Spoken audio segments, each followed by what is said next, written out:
क्या आप जानते हैं कि अमेरिका, जो दुनिया की सबसे बड़ी अर्थव्यवस्थाओं में से एक है, अपनी कई जरूरी चीजों के लिए दूसरे देशों पर निर्भर है?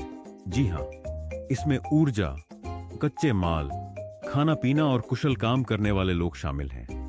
यह एक ऐसा तथ्य है जो हमें यह सोचने पर मजबूर करता है कि क्या अमेरिका वास्तव में अपनी आर्थिक शक्ति को पूरी तरह से अपने हाथ में रखता है। अंतर्राष्ट्रीय व्यापार हमेशा से अमेरिका की अर्थव्यवस्था का एक अहम हिस्सा रहा है, लेकिन जब डोनाल्ड ट्रंप ने अमेरिका फर्स्ट नीति लागू की तो इसने सब कुछ बदल दिया। ट्रंप ने कनाडा, यूरोपीय संघ और चीन जैसे देशों से व्यापार पर टैक्स लगाकर यह कोशिश की कि अमेरिका में ज्यादा सामान बने। उनका उद्देश्य अमेरिकी उद्योगों को बचाना था, लेकिन क्या उन्होंने यह नहीं देखा कि अमेरिका दूसरे देशों के साथ व्यापार पर कितना निर्भर है? अमेरिका सिर्फ उपभोक्ता सामान ही नहीं, बल्कि कई महत्वपूर्ण चीजें भी बाहर से मंगवाता है, जैसे कच्चा तेल, रेयर अर्थ एलिमेंट्स, बिजली और कच्चे माल। ये सभी चीजें अमेरिका की अर्थव्यवस्था के लिए बेहद जरूरी हैं। इसके अलावा विदेशों से आने वाले कुशल श्रमिक और नई सोच वाली प्रतिभाएं भी बहुत महत्वपूर्ण हैं, ताकि अमेरिका अपनी वैश्विक प्रतिस्पर्धा में बना रहे। जब ट्रंप प्रशासन ने कई देशों से व्यापार पर टैरिफ बढ़ाए, तो कनाडा ने इसका जवाब देने के बारे में सोचना शुरू किया। कनाडा ने अमेरिका को तेल और बिजली भेजने पर रोक लगाने जैसे कदम उठाने पर विचार किया। क्या आप सोच सकते हैं, अगर ऐसा हुआ तो अमेरिका के लिए एक ऊर्जा संकट पैदा हो सकता था।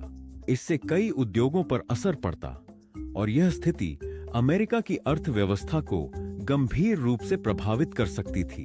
2024 में अमेरिका ने कनाडा से करीब 199 बिलियन डॉलर की प्राकृतिक गैस आयात की। इसके अलावा अमेरिका ने सही 33 टेरावाट घंटे बिजली और 10 मिलियन पाउंड यूरेनियम भी आयात किया।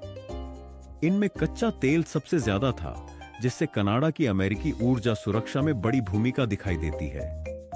यह आंकड़े हमें यह बताते हैं कि अमेरिका कितनी बड़ी मात्रा में कनाडा पर निर्भर है। ट्रंप प्रशासन के तहत कनाडा के सभी आयात पर 25% टैक्स लगाने के प्रस्ताव के जवाब में कनाडा के अधिकारियों ने कुछ कदमों पर विचार किया। इनमें से एक था मिशिगन, न्यूयॉर्क और मिनेसोटा जैसे अमेरिकी राज्यों को बिजली का निर्यात रोक देना।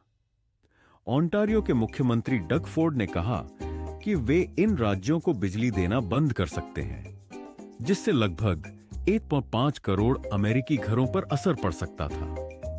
यहां तक कि ओंटारियो ने अमेरिकी शराब पर पाबंदी लगाने और इलेक्ट्रिक कार की बैटरी के खनिजों के निर्यात को कम करने पर भी विचार किया। फोर्ड ने कहा कि यह कदम आखिरी उपाय के रूप में है, लेकिन ओंटारियो अपनी रक्षा के लिए सभी उपलब्ध कदम उठाने के लिए तैयार है।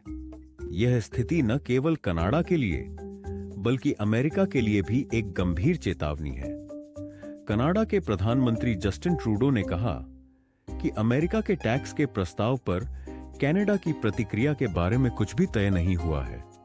उन्होंने एकजुट होकर काम करने की बात की, ताकि कोई भी एक क्षेत्र पूरी तरह से प्रतिकारात्मक कदमों का भार न उठाए। कनाडा ने जवाबी कदमों के तौर पर अमेरिकी सामानों पर टैक्स लगाने पर विचार किया। यह रणनीति पहले के व्यापार विवादों से मेल खाती है, जैसे 2018 में जब कनाडा ने अमेरिकी आयातों पर 16.6 अरब कैनेडियन डॉलर के जवाबी टैक्स लगाए थे। इस बार जिन सामानों पर टैक्स लगाया जा सकता था, उनमें स्टील और एल्यूमीनियम उत्पाद शामिल थे, जो पहले भी व्यापार विवादों का हिस्सा रहे हैं। इसके साथ ही कृषि उत्पाद जैसे पोर्क, सेब या डेयरी आइटम भी हो सकते थे, जो कुछ राज्यों के लिए महत्वपूर्ण हैं। कनाडा सरकार ने यह स्पष्ट किया कि टैक्स ऐसे तरीके से चुने जाएंगे ताकि अमेरिकी अर्थव्यवस्था पर ज्यादा दबाव डाला जा सके और साथ ही कैनेडियन उद्योगों को कम से कम नुकसान हो। यह एक रणनीतिक कदम है, जो यह दर्शाता है कि कनाडा अपनी आर्थिक सुरक्षा को लेकर कितनी गंभीरता से सोच रहा है।